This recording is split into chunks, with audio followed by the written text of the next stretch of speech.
Salary 25,000 ते 40,000 म्हणजे 20 ते 40,000 प्रति महिना एवढी असते. त्याचप्रमाणे जर मी कामाचे क्षेत्र बोलायला गेलो तर हॉस्पिटल, नर्सिंग होम्स या ठिकाणी वॉर्ड इन्चार्ज नर्स रिक्वायर्ड असते. तुम्ही पण तुमच्या हॉस्पिटलमध्ये किंवा तुमच्या ज्या ठिकाणी तुम्हाला प्रॅक्टिस जर तुम्ही जे-एन-एम नर्सिंग करत असाल किंवा जे-एन-एम नर्सिंगला तुम्ही आताच प्रवेश घेतला असेल, तर आजचा व्हिडिओ तुमच्यासाठी खूप अत्यंत उपयोगी व माहितीचा ठरू शकतो. विद्यार्थी मित्रांनो, व्हिडिओ शेवटपर्यंत बघा, कारण आजच्या व्हिडिओमध्ये मी तुम्हाला जे-एन-एम बद्दलचं पूर्णतः इंट्रोडक्शन देईल. ज्यामध्ये तुम्हाला पहिल्या वर्षापासून तर शेवटच्या वर्षापर्यंत जे कोर्सेस, जे सब्जेक्ट्स आहेत, त्या सब्जेक्टची पूर्ण माहिती, त्याचप्रमाणे कुठकुठले इंटर्नशिप तुम्हाला करायचे असतात, कुठकुठल्या तुमच्या पोस्टिंग असतात, त्याचप्रमाणे नर्सिंगचा फुल फॉर्म काय आहे, तुम्ही ज्या टायमाला कॉलेजला जाल, तुमचं जेव्हा कॉलेज ओपन होईल, त्या टायमाला तुमचे जे शिक्षक असतात, ते तुम्हाला पहिला प्रश्न विचारतात, तो म्हणजे why you choose nursing as a career, की तुम्ही नर्सिंगला करियर का चूज केलं? तर त्या ठिकाणी तुम्हाला उत्तर द्यायचं असतं. त्यामुळे तुम्ही अगदी सहज उत्तर देणार व तुमच्या शिक्षक लोकांना तुमचं उत्तर आवडेल अशा उद्देशाने व तुमचं ज्ञान आवर्धन करायला व तुमच्या ज्ञानामध्ये वृद्धी करण्यासाठी, तुमचं ज्ञान वाढवण्यासाठी आजचा व्हिडिओ मी बनवलेला आहे. आजचा व्हिडिओ थोडासा मोठा असू शकतो, पण खूप महत्त्वाचा व्हिडिओ ठरणार आहे. त्यामुळे मी सर्व विद्यार्थ्यांना हात जोडून विनंती करतो, कृपया करून शेवटपर्यंत हा व्हिडिओ बघा. कारण की खूप उपयुक्त माहिती मी तुम्हाला शेवटपर्यंत विद्यार्थी मित्रांनो देणार आहे. त्याचप्रमाणे जर बोलायला गेलो, या ठिकाणी तुम्ही स्क्रीनवरती एक ई बुक बघू शकतात. इंट्रोडक्शन टू द नर्सिंग या नावाचं ई बुक आहे. हे ई बुक माझ्याद्वारे बनवलं गेलेलं आहे. या ई बुकमध्ये तुम्हाला माझा कॉन्टॅक्ट नंबर देखील दिलेला आहे. ज्यामध्ये तुम्हाला काही समस्या असेल, काही अडचण असेल, तर तुम्ही थेट माझ्याशी संपर्क साधून ती समस्या डिस्कस करू शकता. विद्यार्थी मित्रांनो, जर बोलायला गेलो या ई-बुक विषयी, तर ह्या ई-बुकमध्ये तुम्हाला पहिल्या वर्षापासून शेवटच्या वर्षापर्यंत नर्सिंगचं पूर्णतः इंट्रोडक्शन दिलेलं आहे. हे बेसिक इंट्रोडक्शन आहे. हे बेसिक इंट्रोडक्शन जर तुम्हाला समजलं, तर यापुढे तुम्हाला नर्सिंगमधलं कुठलाही सब्जेक्ट कठीण वाटणार नाही. त्यामुळे मी तुम्हाला पुन्हा पुन्हा विनंती करतो, कृपया करून हा व्हिडिओ शेवटपर्यंत बघा. तर विद्यार्थी मित्रांनो, ई-बुककडे जाऊया आणि आजच्या आपल्या या व्हिडिओला आपण सुरुवात करूया. तर या ठिकाणी तुम्ही स्क्रीनवर बघू शकता, ई-बुकला आपण प्रस्तावना स्किप करू. ओके. जी-एन-एम. जी-एन-एमला जनरल नर्सिंग मिडवायफरी असं म्हटलं जातं असं. कोणी जर तुम्हाला विचारलं जी-एन-एमचा फुल फॉर्म काय आहे? तर तुम्हाला फुल फॉर्म या ठिकाणी सांगता यायला हवा. जी-एन-एमचा फुल फॉर्म आहे जनरल नर्सिंग अँड मिडवायफरी. त्याचप्रमाणे जर मी गोष्ट करायला गेलो, जी-एन-एमसाठी शैक्षणिक पात्रता काय असते? तर 12वी पास, आर्ट्स, सायन्स, कॉमर्स कोणत्याही शाखेतून विद्यार्थी 12वी पास असणं आवश्यक आहे. त्याचप्रमाणे 12वीला 40% गुण ओपन कॅटेगरीसाठी व 35% गुण रिझर्व्ह कॅटेगरीसाठी आवश्यक असतात. काही राज्यांमध्ये सायन्स आणि सायन्समधला फिजिक्स, केमिस्ट्री, बायोलॉजी ग्रुप ज्या विद्यार्थ्यांचा असेल त्या विद्यार्थ्यांना प्राधान्य दिलं जात असतं. वयोमर्यादेची जर गोष्ट करायला गेलो विद्यार्थी मित्रांनो, तर प्रवेशासाठी कमीत कमी वय 17 वर्ष असायला पाहिजे व जास्तीत जास्त वय 35 वर्षापर्यंत चालू शकतं. ए-एन-एम ज्या विद्यार्थ्यांनी केलेला आहे किंवा ज्यांचं ए-एन-एम झालेलं आहे किंवा हेल्थ वर्कर आहे, अशा उमेदवारांसाठी वयामध्ये शिथिलता दिली जाते, रिलॅक्सेशन दिलं जातं, ट्रान्झिशन दिले जात असतं. त्यांना वयासाठी जी अट आहे ती वेगळी असू शकते. त्याचप्रमाणे मेडिकल फिटनेस म्हणजे आरोग्याची पात्रता देखील जी-एन-एम मध्ये असते. उमेदवार शारीरिक आणि मानसिकदृष्ट्या काय असायला पाहिजे विद्यार्थी मित्रांनो? फिट असायला पाहिजे. त्याचप्रमाणे जर गोष्ट करायला गेलो मी, वैद्यकीय तपासणी म्हणजेच मेडिकल फिटनेस सर्टिफिकेट हे सर्व विद्यार्थ्यांसाठी कंपल्सरी आहे. पुढे आपण बघूया, या इतर अटी तुमच्यासाठी काही महत्त्वाच्या नाहीत. आता आपण बघून घेऊया, की जो जी-एन-एमचा जो जी-एन-एम हा कोर्स आहे, हा किती वर्षाचा असतो? तर विद्यार्थी मित्रांनो, जी-एन-एमचा हा जो कोर्स आहे, हा 3 वर्षाचा असतो. काही राज्यांमध्ये सेमिस्टरनं हा कोर्स राबवला जातो, पण महाराष्ट्रामध्ये हा अकॅडमिक इयरनुसार कोर्स राबवला जात असतो. जर सेमिस्टर म्हणजे महाराष्ट्र सोडून इतर राज्यांमध्ये जर कुठे तुम्ही बघितलं, तर 6 सेमिस्टरचं जी-एन-एम असतं. पण महाराष्ट्रामध्ये 3 अकॅडमिक इयर, पहिलं वर्ष, दुसरं वर्ष, तिसरं वर्ष या ठिकाणी सेमिस्टर नसतात. अकॅडमिक इयर असतात first year, second year, third year. या ठिकाणी कुठल्याही प्रकारचे सेमिस्टर पॅटर्न तुम्हाला बघायला मिळणार नाही. त्यानंतर तुम्हाला 6 महिने इंटर्नशिप असते. ज्यामध्ये तुम्हाला प्रॅक्टिकल ट्रेनिंग कंपल्सरी असते. म्हणजेच JNMचा जर बघायला गेलो एकूण कालावधी हा 3.5 वर्षाचा असू शकतो. 3 वर्ष 6 महिन्याचा JNMचा कालावधी हा असू शकतो. पुढे आपण बघूया JNM अभ्यासक्रमाची रचना कशी असते. म्हणजेच पहिल्या वर्षाला कुठले सब्जेक्ट, दुसऱ्या वर्षाला कुठले सब्जेक्ट आणि थर्ड इयरला कुठले सब्जेक्ट. तर सुरुवात करूया आपण प्रथम वर्षापासून. प्रथम वर्षामध्ये तुम्हाला एकूण जर विषयांची गोष्ट करायला गेलो तर तुम्हाला 4 विषय तुम्हाला बघायला मिळतात. ज्यामध्ये पहिला विषय आहे बायोसायन्स, दुसरा आहे बिहेवियरल सायन्स, तिसरा आहे नर्सिंग फाउंडेशन ज्याला फंडामेंटल ऑफ नर्सिंग देखील म्हटलं जात असतं. चौथा आहे तुमचा कम्युनिटी हेल्थ नर्सिंग. एकूण किती मेन विषय आहे तुमचे, एकूण किती महत्वाचे विषय आहे, एकूण 4 विषय तुम्हाला आहेत. किती सब्जेक्ट आहे, एकूण 4 विषय. पहिला कुठला आहे बायोसायन्स, दुसरा आहे बिहेवियरल सायन्स, तिसरा आहे नर्सिंग फाउंडेशन, चौथा आहे कम्युनिटी हेल्थ नर्सिंग. एकूण 4 सब्जेक्ट आहेत. बायोसायन्स मध्ये तुम्हाला सब सब्जेक्ट बघायला मिळेल जो आहे मायक्रोबायोलॉजी.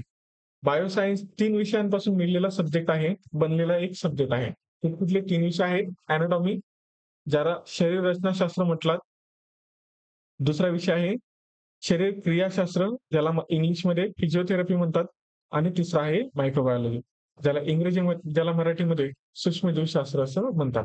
बायोसायन्स किती विषयांपासून बनलेला विषय आहे, 3 विषयांपासून बनलेला एक विषय आहे. पहिला आहे अॅनाटॉमी, दुसरा आहे फिजिओलॉजी आणि तिसरा आहे मायक्रोबायोलॉजी. हे 3 विषय मिळून तुमचा बायोसायन्स विषय बनत असतो. त्याचप्रमाणे जर बघायला गेलो दुसरा विषय तुमचा महत्वाचा तो म्हणजे बिहेवियरल सायन्स, त्याला आचरणशास्त्र असं मराठीमध्ये म्हटलं जात असतं. आचरणशास्त्र हा 2 विषयांपासून बनलेला विषय आहे. पहिला असतो तुमचा मानसशास्त्र ज्याला सायकोलॉजी म्हटलं जातं, आणि दुसरा असतो तुमचा सोशिओलॉजी ज्याला मराठीमध्ये समाजशास्त्र असं म्हटलं जात असतं. तिसरा विषय तुमचा महत्वाचा तो म्हणजे फंडामेंटल ऑफ नर्सिंग किंवा नर्सिंग फाउंडेशन, त्याला मराठीमध्ये नर्सिंगची मूलतत्वे असं म्हटलं जात असतं. Fundamental of nursing it is a vast subject. खूप मोठा सिलेबस असलेला हा सब्जेक्ट आहे. या ठिकाणी सगळ्यात जास्त जो टाइम ड्युरेशन आहे सिलेबस शिकवण्यासाठी हा फंडामेंटल ऑफ नर्सिंग या विषयाला लागतो. सगळ्यात जास्त जर टफ बघायला गेलो आपण तर फंडामेंटल ऑफ नर्सिंगच टफ आहे, पण समजण्यासाठी सगळ्यात सोपा फंडामेंटल ऑफ नर्सिंग आहे. कारण की या ठिकाणी तुम्हाला सगळ्या प्रोसिजर शिकवल्या जात असतात. फंडामेंटल ऑफ नर्सिंग हा 2 उपसब्जेक्ट पासून 2 उपविषयांपासून बनलेला एक विषय आहे. ज्यामध्ये तुम्हाला पहिला विषय बघायला मिळतो तो म्हणजे फंडामेंटल ऑफ नर्सिंग, दुसरा असतो तुमचा प्रथम उपचार म्हणजे प्राथमिक उपचार ज्याला इंग्लिशमध्ये फर्स्ट एड असं म्हटलं जात असतं, आणि शेवटी पेपरामध्ये तुम्हाला JNMच्या याच्यात प्रॅक्टिकल असतं. कशाचं प्रॅक्टिकल राहील तुम्हाला, फंडामेंटल ऑफ नर्सिंगचं प्रॅक्टिकल तुम्हाला फर्स्ट इयरला असतं. चौथा शेवटचा आणि महत्वाचा विषय प्रथम वर्षामधला तो असतो तुमचा समुदाय आरोग्य नर्सिंग ज्याला इंग्लिशमध्ये कम्युनिटी हेल्थ नर्सिंग म्हटलं जात असतं. हा तुमचा पहिला भाग असतो. तुमचा जो दुसरा भाग आहे तो दुसरा भाग तुम्हाला थर्ड इयरला असतो. पहिला भाग फर्स्ट इयरला कम्युनिटी हेल्थ नर्सिंगचा आणि दुसरा भाग हा तुम्हाला थर्ड इयरला बघायला मिळतो. 2 वेळेस तुम्हाला या ठिकाणी कम्युनिटी हेल्थ नर्सिंगचा अभ्यास हा करायचा असतो. ज्यामध्ये पहिला अभ्यास तुम्ही फर्स्ट इयरला असताना करतात आणि दुसरा अभ्यास ज्यावेळेस तुम्ही थर्ड इयरला जातात, फायनल इयरला जातात, त्यावेळेस तुम्हाला सेकंड पार्ट स्टडी करायचा असतो. पुढे मी जर सांगायला गेलो कम्युनिटी हेल्थ नर्सिंग हा जो विषय आहे हा environmental hygiene, health education and communication skill, पोषणशास्त्र या विषयांपासून बनलेला विषय आहे. यामध्ये जर मी बोलायला गेलो तुम्हाला कम्युनिटी हेल्थ नर्सिंग स्वतः, नंतर पर्यावरण शास्त्र किंवा पर्यावरण स्वच्छता, दुसरा आरोग्य शिक्षण संवाद कौशल्य, तिसरा आणि पोषणशास्त्र चौथा, असे 4 विषय एकत्र येऊन कम्युनिटी हेल्थ नर्सिंग हा विषय बनतो. 4 उपविषय एकत्र येऊन कम्युनिटी हेल्थ नर्सिंग हा विषय बनत असतो. त्याचप्रमाणे तुम्हाला फर्स्ट इयरला इंग्लिश आणि कम्प्युटर हा देखील विषय असतो, पण ह्या विषयांचे पेपर तुमच्या कॉलेजच्या लेवलला होतात, तुमच्या बोर्डच्या लेवलला हे पेपर होत नाही किंवा बोर्डाला हे पेपर नसतात. याचे पेपर तुम्हाला कॉलेजला द्यायचे असतात, कॉलेजच्या लेवलला हे पेपर होतात. याची जी प्रश्नपत्रिका आहे ती कॉलेजेस बनवते, बरोबर. आणि हे जे सब्जेक्ट आहे यांचे तुम्हाला जो पेपर आहे थेअरीचा की तुम्हाला कॉलेजला द्यायचा असतो, याचे मार्क्स तुम्हाला कुठे बोर्डाच्या याच्यामध्ये काउंट होत नाहीत. इंटरनल सब्जेक्ट आहे ते कॉलेजच्या लेव्हलला घेतले जाणार. पुढे मी द्वितीय वर्ष द्वितीय वर्षासंबंधी माहिती देण्याच्या आधी मी तुम्हा सर्व विद्यार्थ्यांना हात जोडून विनंती करतो. विद्यार्थी मित्रांनो, तुम्ही इथपर्यंत आला आहात, तर कृपया करून चॅनलला सबस्क्राईब करा व इतर विद्यार्थ्यांपर्यंत आपलं चॅनल पोहोचवा. महाराष्ट्रामध्ये कोणीही असा उपक्रम केलेला नाही. असा उपक्रम आपल्या चॅनलच्या मार्फत मी महाराष्ट्रामध्ये पहिल्यांदा करत आहे. नर्सिंगचे चॅनल युट्यूबवरती खूप सारे आहेत, पण मराठीमध्ये नर्सिंगचे ज्ञान देणारे युट्यूब चॅनल केवळ आणि केवळ फक्त आपलं आहे. त्यामुळे अशीच मी माहिती तुमच्यापर्यंत आपल्या मातृभाषेमध्ये, आपली मराठी भाषेमध्ये पोहोचवायला पाहिजे अशी तर तुमची अपेक्षा आहे. तर कृपया करून चॅनलला सबस्क्राईब करा आणि इतर विद्यार्थ्यांपर्यंत आपले चॅनल आवर्जून शेअर करा. तर चला मग आपण पुढे जाऊया आणि बघूया second year GNM. Second year GNM मध्ये तुम्हाला पहिला विषय जो बघायला मिळतो तो असतो वैद्यकीय शल्यकीय नर्सिंग, ज्याला इंग्लिशमध्ये मेडिकल सर्जिकल नर्सिंग म्हटलं जात असतं. मेडिकल सर्जिकल नर्सिंग मध्ये तुम्हाला थिअरी प्लस प्रॅक्टिकल असतं. जर सांगायला गेलो तर मेडिकल सर्जिकल नर्सिंगचे 2 भाग असतात. Medical surgical nursing first, medical surgical nursing second. हे दोघंही भाग तुम्हाला सेकंड इयरला बघायला मिळतात आणि दोघंही भागांची जी थेअरी एक्झाम आहे, ही थेअरी एक्झाम तुम्हाला बोर्डालाच द्यायची असते. त्याचप्रमाणे त्याची प्रॅक्टिकल एक्झाम देखील होते, ती पण तुम्हाला द्यायची असते. दुसरा विषय असतो द्वितीय वर्षामधला दुसरा विषय, तो म्हणजे मानसिक आरोग्य परिचर्या, ज्याला मेंटल हेल्थ नर्सिंग असं म्हटलं जातं. मानसिक आरोग्य परिचर्या देखील थिअरी आणि प्रॅक्टिकल मिळून बनलेला विषय आहे. या ठिकाणी तुम्हाला कुठलेही उपविषय ह्या विषयांमध्ये बघायला मिळणार नाही. का? कारण की हे स्वतः स्वतंत्र विषय आहेत. त्याचप्रमाणे तिसरा आणि शेवटचा सेकंड इयरचा आपला सब्जेक्ट आहे, तो म्हणजे चाइल्ड हेल्थ नर्सिंग, ज्याला मराठीमध्ये बालरोग नर्सिंग असं म्हटलं जात असतं. तर विद्यार्थी मित्रांनो, बाल रोग नर्सिंग किंवा बाल आरोग्य परिचर्या देखील सेम तशीच आहे. थिअरी आणि प्रॅक्टिकल दोघंही एकत्र येऊन हा विषय फॉर्म करत असतात, थिअरी अधिक प्रॅक्टिकल. आता मी गोष्ट करायला जातो आहे थर्ड इयरची. थर्ड इयरच्या विषयांची मी आता गोष्ट करणार आहे. थर्ड इयर मध्ये तुम्हाला बघायला मिळतो सगळ्यात पहिला विषय, तो म्हणजे प्रसूती व स्त्रीरोग नर्सिंग, ज्याला इंग्लिशमध्ये मिडवायफरी अँड गायनेकोलॉजी नर्सिंग म्हटलं जात असतं. या विषयामध्ये तुम्हाला मिडवायफरी शिकवली जाते, गायनेकोलॉजिकल नर्सिंग शिकवली जाते आणि या विषयाचं तुम्हाला प्रॅक्टिकल देखील द्यायचं असतं. तुम्हाला 2 विषय यामध्ये शिकवले जातात. पहिलं असतं मिडवायफरी आणि दुसरं असतं गायनेकोलॉजिकल नर्सिंग. त्याचप्रमाणे या विषयाचं तुम्हाला काय द्यायचं असतं, प्रॅक्टिकल पण द्यायचं असतं विद्यार्थी मित्रांनो. पुढे आपण बघूया दुसरा विषय सेकंड इयर मध्ये शिकवला जाणारा, तो म्हणजे समुदाय आरोग्य नर्सिंग, त्याला कम्युनिटी हेल्थ नर्सिंग असं म्हटलं जातं. पहिला पार्ट तुम्हाला फर्स्ट इयरला बघायला मिळेल आणि दुसरा पार्ट तुम्हाला कुठे बघायला मिळेल,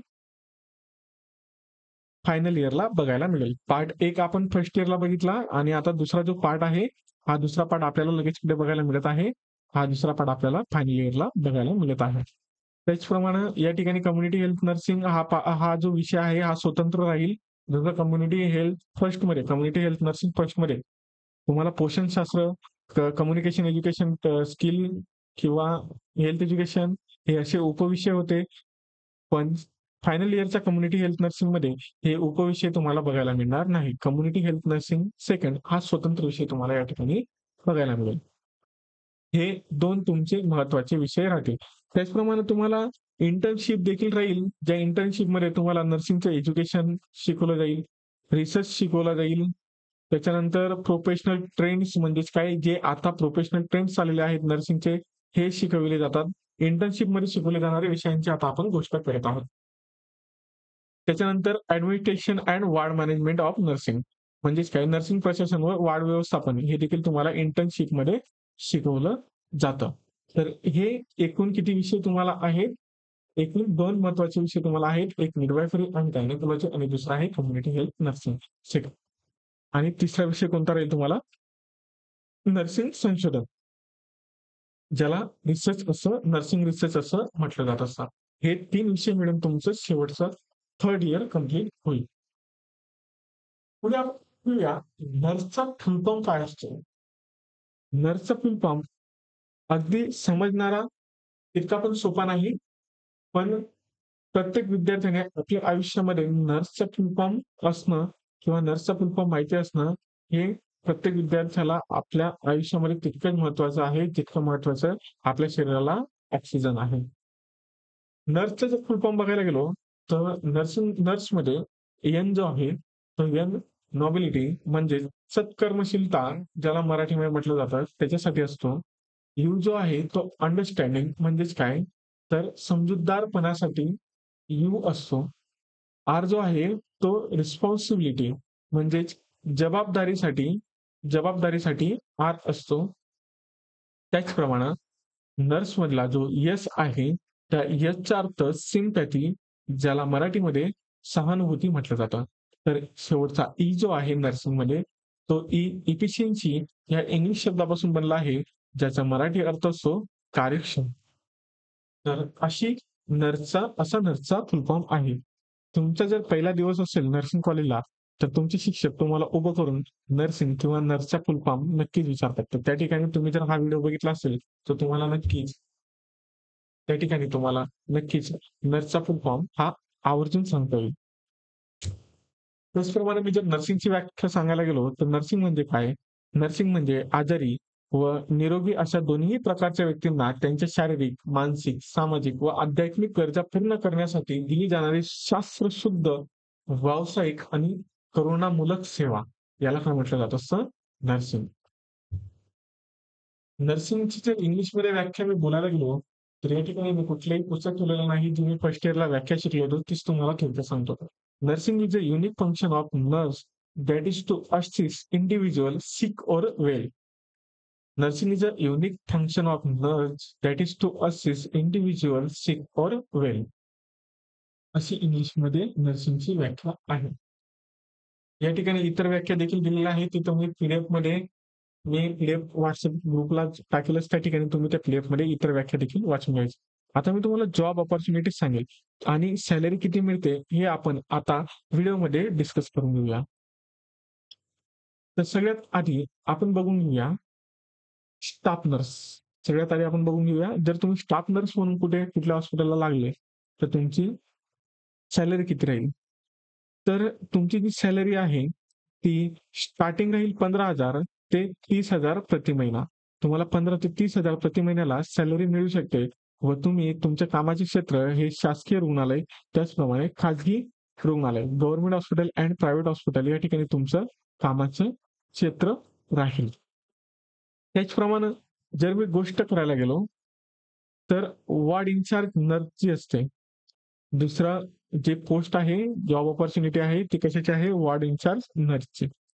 तर वॉर्ड इन्चार्ज नर्स जी आहे, ती वॉर्ड इन्चार्ज नर्स, तिची सॅलरी 25,000 ते 40,000 म्हणजे 20 ते 40,000 प्रति महिना एवढी असते. त्याचप्रमाणे जर मी कामाचे क्षेत्र बोलायला गेलो, तर हॉस्पिटल, नर्सिंग होम्स या ठिकाणी वॉर्ड इन्चार्ज नर्स रिक्वायर्ड असते. तुम्ही पण तुमच्या हॉस्पिटलमध्ये किंवा तुमच्या ज्या ठिकाणी तुम्हाला प्रॅक्टिसला पाठवलं जातं, त्या ठिकाणी तुम्हाला वॉर्ड इन्चार्ज नर्स दिसेल. ज्या टायमाला तुम्ही ड्युटीला जाणार, त्या टायमाला तुम्हाला ड्युटीचा अटेंडन्स लावण्यासाठी वॉर्ड इन्चार्ज नर्स यांच्याकडे जावायचं असतं. त्याचप्रमाणे ओटी नर्स असते, जिला ऑपरेशन थिएटर नर्स म्हटलं जातं. या ओटी नर्सची जी सॅलरी आहे ती साधारणतः महिन्याला 20 ते 35,000 एवढी असते. त्याचप्रमाणे याची जे जॉबचं लोकेशन आहे, कामाचा जे एरिया आहे, तो ऑपरेशन थिएटर किंवा शस्त्रक्रिया विभाग येथे असतं. त्याचप्रमाणे आयसीयू, एनआयसीयू, क्रिटिकल केअर नर्स असते, जिची सॅलरी 25 ते 45,000 प्रति महिन्याला असते. त्याचप्रमाणे हिची जी ड्युटी आहे ही आयसीयू, एनआयसीयू आणि इमर्जन्सी विभागामध्ये असते. त्याचप्रमाणे पुढील जॉब ऑपॉर्च्युनिटी आहे ती म्हणजे समुदाय आरोग्य nurse, community health nurse. Community health नर्सची जी सॅलरी आहे ती 20 ते 30,000 प्रति महिना एवढी असू शकते. तर यांचं जे एरिया आहे, कामाचं जे लोकेशन आहे, ते ग्रामीण व शहरी आरोग्य सेवा जसं की पीएचसी असेल, सीएचसी असेल व एनजीओ असेल, या ठिकाणी यांना जॉब ऑपॉर्च्युनिटी असते किंवा यांचं क्षेत्र कामाचं असतं. पुढे शाळा कॉलेज हेल्थ नर्स, ज्याला इंग्लिशमध्ये स्कूल कॉलेज हेल्थ नर्स असं म्हटलं जातं. तर ही जी स्कूल हेल्थ नर्स आहे, याची सॅलरी 18,000 ते 28,000 प्रति महिना एवढी असते. तर हिचं जे जॉबचं लोकेशन आहे ते एज्युकेशनल इन्स्टिट्यूट म्हणजेच काही शैक्षणिक संस्था जसे की शाळा असेल, कॉलेजेस असेल, स्कूल असेल, प्रायमरी स्कूल असेल, या ठिकाणी या नर्सची जॉबची लोकेशन असते. या ठिकाणी नर्सला जॉब करायचं असतं. त्याचप्रमाणे सगळ्यात जास्त मानलं जाणारं प्रोफेशन नर्सिंग ट्युटरचं. तर नर्सिंग ट्युटर जो आहे, तर नर्सिंग ट्युटरची सॅलरी ही साधारणतः 30 ते 50,000 एवढी असू शकते. It's depend on location of job, की तुम्ही कुठल्या ठिकाणी जॉब करत आहात. जर तुम्ही गव्हर्नमेंटला जॉब करत असणार तर 50,000पेक्षा जास्तीची सॅलरी तुम्हाला बघायला मिळू शकते.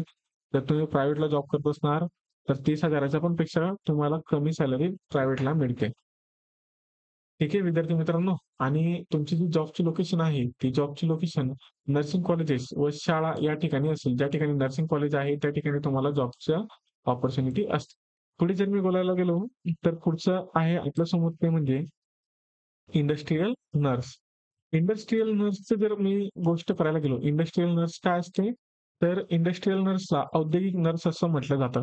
जी एखादी खाजगी कंपनी असेल किंवा एखादा कारखाना असेल, त्या ठिकाणी जे लोक आहेत, त्यांची काळजी घेण्यासाठी तुम्हाला अपॉइंट केलं जातं.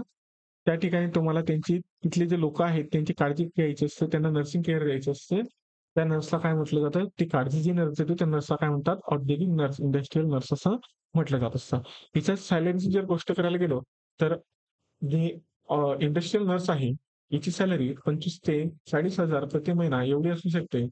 तर हिची जी जॉबची लोकेशन आहे, जॉबचा एरिया आहे, हा कारखाना कंपन्यांमध्ये राहू शकतो. गव्हर्नमेंट नर्सची जर गोष्ट करायला गेलो, आता आपण बघूया गव्हर्नमेंट नर्सिंग. जर गव्हर्नमेंट नर्सची गोष्ट करायला गेलो, गव्हर्नमेंट नर्सची महिन्याला सॅलरी 35,000 ते 60,000 प्लस अलाउन्सेस म्हणजे 85,000च्या जवळपास सॅलरी तुम्हाला बघायला मिळते. आणि यांची जॉबची जी लोकेशन आहे किंवा एरिया आहे, कुठल्या ठिकाणी हे जॉब करतात, माफ करा, कुठल्या ठिकाणी हे जॉब करतात, तर हे जिल्हा किंवा राज्याचे जे गव्हर्नमेंट हॉस्पिटल आहेत त्या ठिकाणी हे जॉब करत असतात. या ठिकाणी यांची जॉबची लोकेशन असते. त्याचप्रमाणे जर ॲब्रॉडची गोष्ट करायला गेलो मी, ॲब्रॉडमध्ये 1,00,000 ते 3,00,000 प्रति महिन्याला तुम्हाला सॅलरी बघायला मिळते.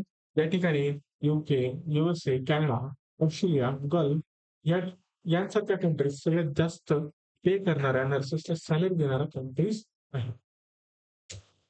तर विद्यार्थी मित्रांनो, अशा पद्धतीने मी तुम्हाला एक डिटेल व्हिडिओ दिली आपल्या जी-एन-एमच्या नर्सिंग प्रोफेशनबद्दल. विद्यार्थी मित्रांनो, जर तुम्ही आपल्या चॅनलला नवीन असाल तर तुम्हाला हात जोडून विनंती आहे, कृपया करून चॅनलला सबस्क्राईब करा. जेणेकरून आपण आपल्या मराठी मातृभाषेची नर्सिंगची कम्युनिटी खूप जास्त वाढवू शकेल. म्हणून मी सर्व विद्यार्थ्यांना हात जोडून विनंती करून कृपया करून चॅनलला सबस्क्राईब करा. जेणेकरून आपली जी मराठी भाषा आहे, त्या मराठी भाषेची जी नर्सिंगची कम्युनिटी आहे, ती सगळ्यात जास्त ग्रो करू शकेल. त्याचप्रमाणे विद्यार्थी मित्रांनो, हे जे ई-बुक आहे हे मी तुम्हाला WhatsAppवर अवेलेबल करून देईन. हे ई-बुक तुम्हाला कसं वाटलं ते मला कळवा. जर तुम्हाला काही माहिती चुकीची वाटली असेल तर तीही मला कळवा. मी नक्कीच आपल्या ई-बुकमध्ये सुधारणा करून पुन्हा ते प्रकाशित करेन. Till then take care.